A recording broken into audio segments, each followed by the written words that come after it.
Greetings, friends. I want to respond to an email that I got from someone who sent me a direct message, which is very nice. And the email was titled Overpopulation in the West. We are drowning in people. So I'll just read the email, then I'll give my feedback to it. And this person quotes something on Reddit, or they sent me a link from Reddit, which I clicked on, and here is the post. I don't know who Dan Price is, but he says 52% of young adults now live with their parents, the highest rate ever, surpassing even the Great Depression. The most educated and most in-debt generation in history did everything they were supposed to and got this. The system does not work. And it's not effective to write a sentence, period, word, period, that's... But anyways, but besides that, now maybe I will respond to this before reading the guy's email, because this Reddit post was right in the beginning of his email. I would just say that, yes, it's probably not a good situation, although, in India, lots of men live with their parents, and maybe we don't want to be emulating India, though, or there's certain other cultures where you do find this living with extended family too, living with parents. You do find it. I'm not saying it's necessarily a good thing, but it's not necessarily the worst thing ever, especially if the son takes care of the parents. It depends on what's going on here. But yeah, we know in our context in the West, young, and then when they say young adults, we don't really know how, but we can assume that means up until you're into your 30s now, probably, are living with their parents. And I lived with my dad until I was 28, roughly, until 2014. And I lived in some other places before that, but I always came back to that house. And, several of my friends lived with their parents until very recently, until just this year, or just a year or two ago. They're the same age as me, living with their parents. So indeed, this is very normal. The cost of living is atrocious, especially in a big city. We're educated, but not really educated. Like, I went to university, I didn't learn much. I was indoctrinated with things.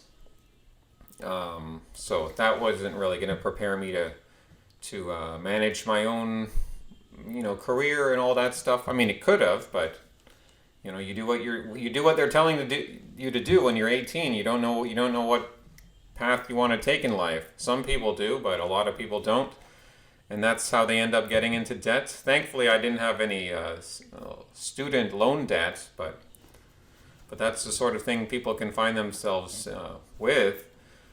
So, anyways, the email, the guy said, he says, global warming is a farce to distract from overpopulation.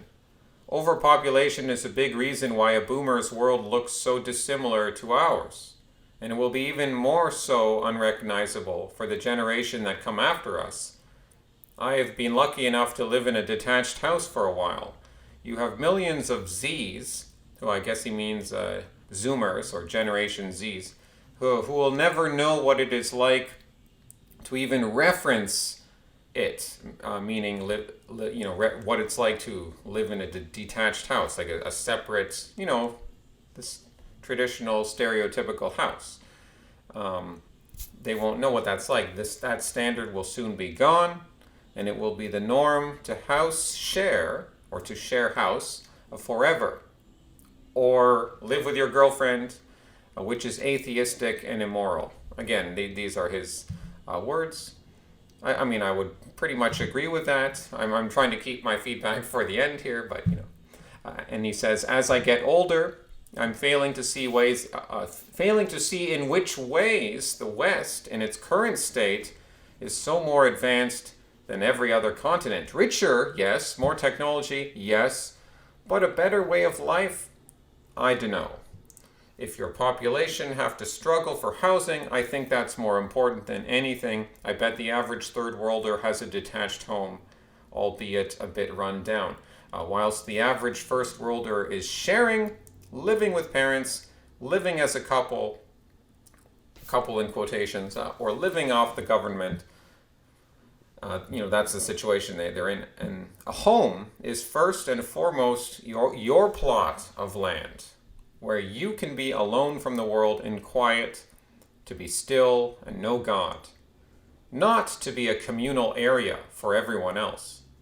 If it doesn't tick that box, is it even a home? Who cares if it has the latest marble top kitchen if you are sharing it with strangers, or it's the latest kitchen but your bed is in arm's reach of the kitchen, I suppose. Meanwhile, Dal from the United Arab Emirates has 6 rooms for his 4 wives. And he provides a link for some video there, which I have not yet looked at, but I could believe it. And he ponders, when did the West get so vain and lifeless? This is truly a messed up state of affairs. Overpopulation and semi-detached housing, or house sharing, is a manifestation of hell on earth, and it is also communism. Most Westerners are commies, and they don't even know it. The West will not stop shipping people over in droves. And there was no name, but it's probably a man, so thank you, sir, for your nice email. I do agree with much of what he's saying there. He sent me a short other email just at the same time. With the title, Thin Walls and Semi-Detached Living is Communism. He says semi-detached housing and separating different households by thin walls is totally unnatural and is leading to many issues in the West.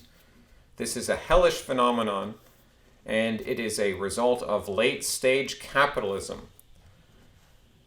And he sent me some link to a video where you could hear, I guess, the neighbors doing whatever through the walls that you don't want to hear what they were doing. But I've rented a room downstairs where the other people in the other room, sometimes I can relate, so I know what that's like. I am happy not to be living in a town. I would call it, we call it a townhouse, like what is that? I'm getting mixed up now. Is semi-detached, is that the same as a townhouse? Because fully detached is a regular house standing on its own. Detached meaning separate. So I guess semi-detached, is that a way of sugarcoating that you don't actually have a separate building? Right? You just call it a townhouse.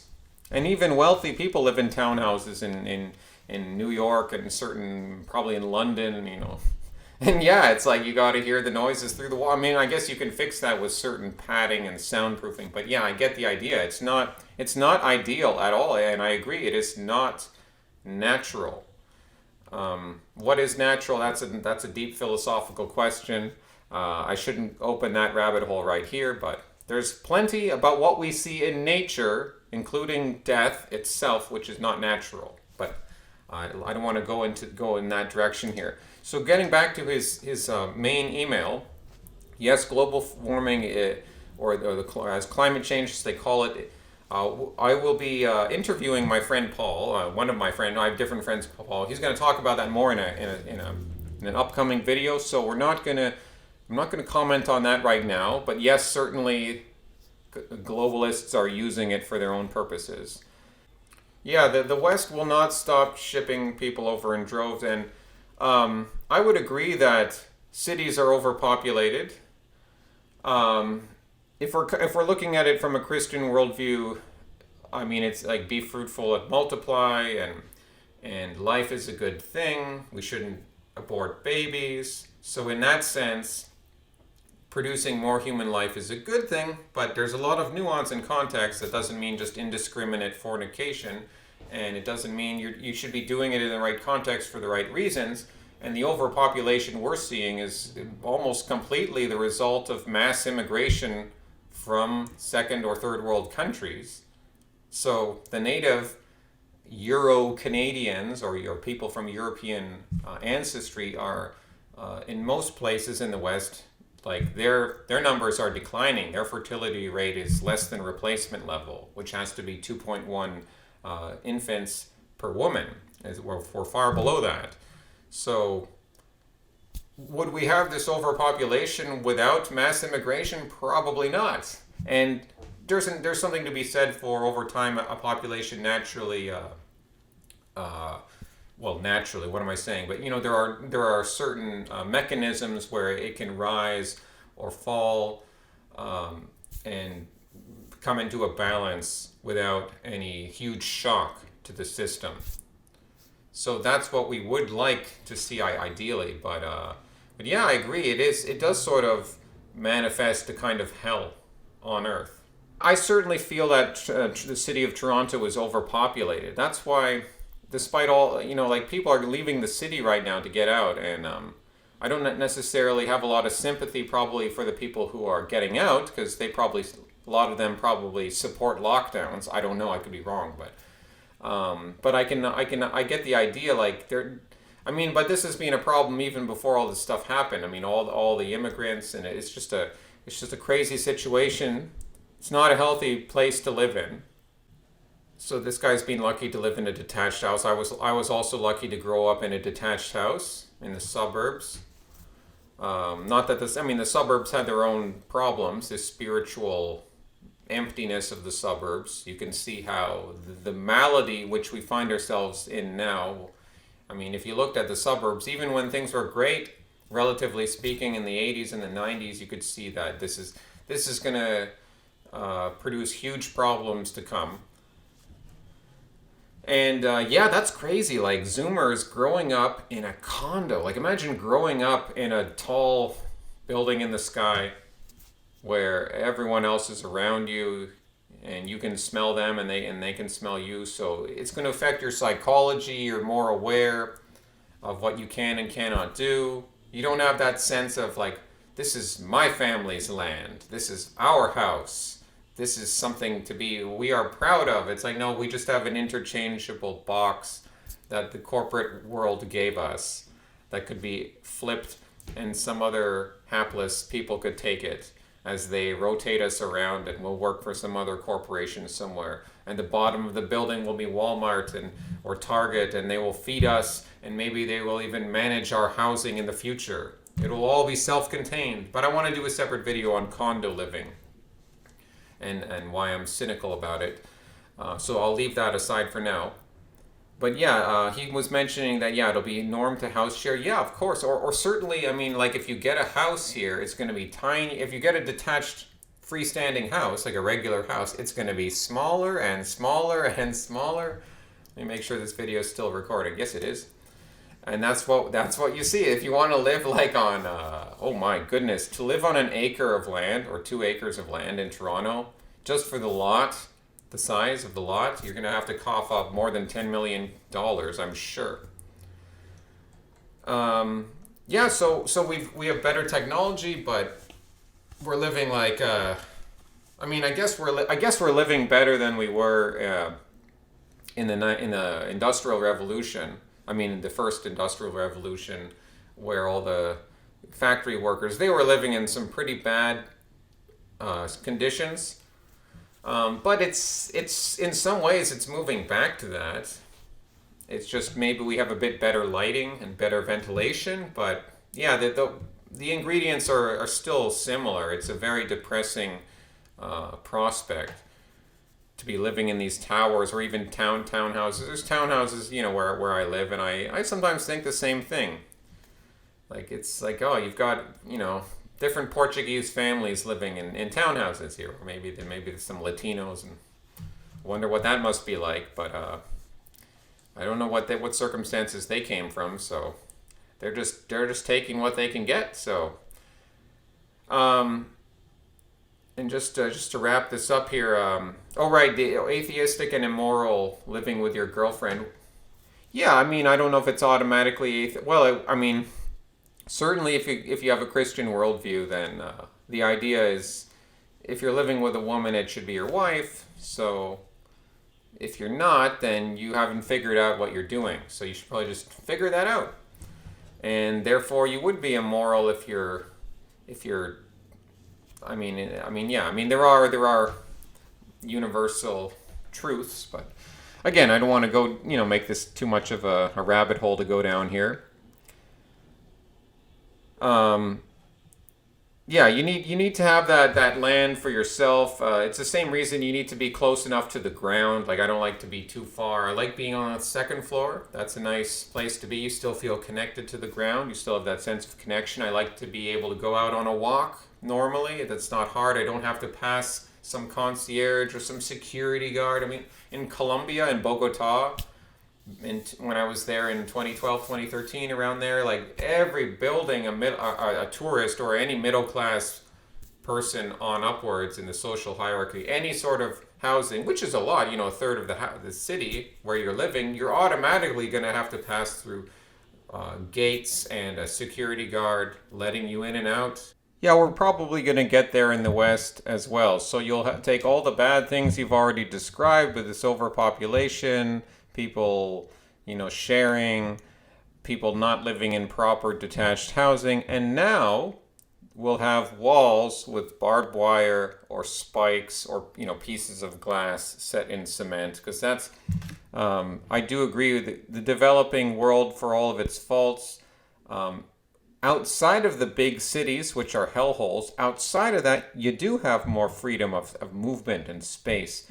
However, you're going to see that developing world, barbed wire, spikes. Yeah, you'll see that in the West too. I mean, don't you see that in parts of California and already? I mean, in the gated communities, but it won't just be like a gated community. It'll be like every house, every backyard will have to have barbed wire and spikes. Yeah, in Africa you could be poor, but you still have a mud hut. At least if you're in the countryside, you at least have that connection to the land. Your house being if not your castle, at least something that you can call your own, and hand on down to your future generations. Not just the house, but the land itself. The land probably more important than the house. And then he asks, if you don't have this, if you're in some sort of communal situation, is this even a home? And I would agree, it's a good question to ponder. Is that really a home? Not really a proper home, I would say so. Hasta luego, amigos.